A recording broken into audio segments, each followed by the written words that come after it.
उनको फांसी पे लटका दिया गया है। ये आज 7 साल का संघर्ष था। ये पहली बार है जो 4 मुजरिमों को फांसी पर लटकाया गया है। ये पहली बार है कि एक देश में बच्ची के साथ रेप बलात्कार हुआ था। आज पहली बार उसको इंसाफ मिला। आज का दिन 20 मार्च है। आज का दिन हमारी बच्चियों के नाम, हमारी महिलाओं के नाम, क्योंकि आज का दिन निर्भया को इंसाफ मिला, पूरे देश के बच्चियों को इंसाफ मिला। मैं सभी लोगों को बहुत बहुत धन्यवाद देती हूँ।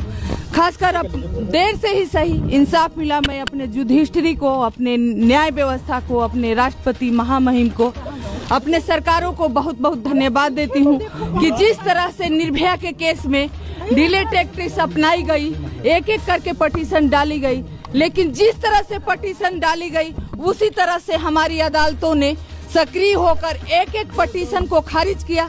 फाइनली आज हम उस मुकाम पे पहुंचे, उनको फांसी दी गई, निर्भया को इंसाफ मिला।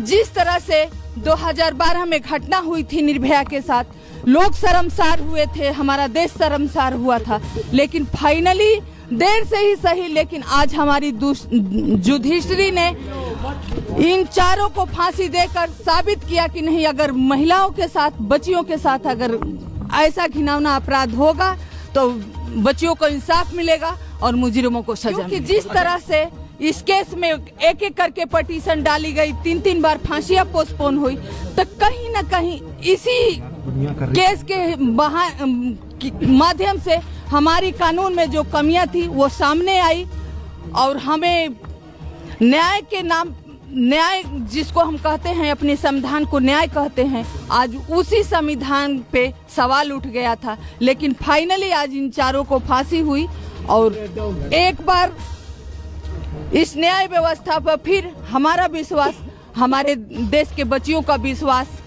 बना रहेगा, क्योंकि देर से ही सही इंसाफ मिला, हम सबको इंसाफ मिला, आगे भी हमारे देश को इंसाफ मिलेगा।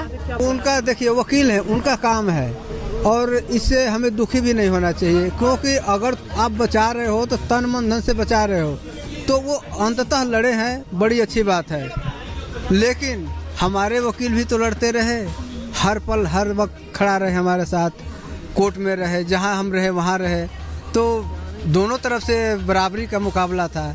लेकिन अंततः जीत हमारी इसलिए हुई कि हम सत्य के तरफ थे और वो असत्य के तरफ थे। लेकिन ऐसे नहीं कि आज निर्भया को न्याय मिल गया, हम चुपचाप घर में बैठ गए तो न्याय नहीं मिलेगा, फिर यहीं कहीं धरा रह जाएगा। लेकिन हम लोगों की जो सोच है इसके आगे क्या है बता देता हूँ। 2 दिन, 4 दिन, 10 दिन के अंदर हम लोग कोशिश करेंगे कि अपने वकीलों से मिल करके हमारे जो शुभचिंतक हैं या जो अच्छे अच्छे लोग हैं जो समाज का ज्ञान रखते हैं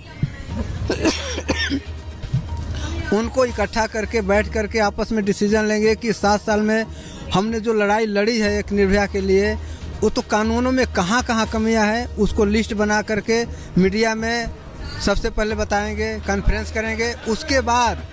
उसके बाद हम जा करके सरकार से कहेंगे कि इसे कमियां इसको बदलो, और हम चाहे जैसे भी करना पड़े, चाहे मंत्री से मिलना पड़े, किसी से मिलना पड़े, कुछ भी करना पड़े, करके इसको कराना है। तभी जाकर देश की महिलाओं के लिए एक अच्छा रास्ता भी मिलेगा, सुरक्षा का रास्ता मिलेगा और हमारी लड़ाई भी जाकर सही मायने में। जिस तरीके की दरिंदगी इन कन्विक्टेड ने, ये जो 6 दरिंदों ने मिल करके निर्भया को मारा था, सिर्फ उनको रेप नहीं किया था, सिर्फ मर्डर नहीं किया था, उनकी पूरी बॉडी को डिस्ट्रॉय कर दिया था। ऐसा क्राइम जानवर भी नहीं करते हैं, इस तरीके की दरिंदगी। तो आज जब इन चारों कन्विक्टेड को हैंग कर दिया गया है, जो मैक्सिमम पनिशमेंट उस हीनियस क्राइम का था, ये रेयरेस्ट मैटर था, उसका इनको पनिशमेंट मिला है। जिस तरीके से निर्भया अपनी मेडिकल की पढ़ाई पूरी करके आई थी यहाँ पर और उनके सपने थे वो इंटर्नशिप करने जा रही थी, नेक्स्ट डे उनको जाना था, लेकिन उनके साथ जो हीनियस क्राइम हुआ वो उनके सपने टूटे, उनको एक झटके में सब कुछ बदल गया। मैं पहले से ही मुझे पता था कि और भी बेटियों को न्याय नहीं मिला है, बहुत सारे केसेस पेंडिंग है, तो निश्चित रूप से इसमें भी डिले होना ही था, लेकिन जिस तरह से सिस्टम ने नेग्लिजेंसी दिखाई तो उसके वजह से ये केस इतना लंबा खिंचा।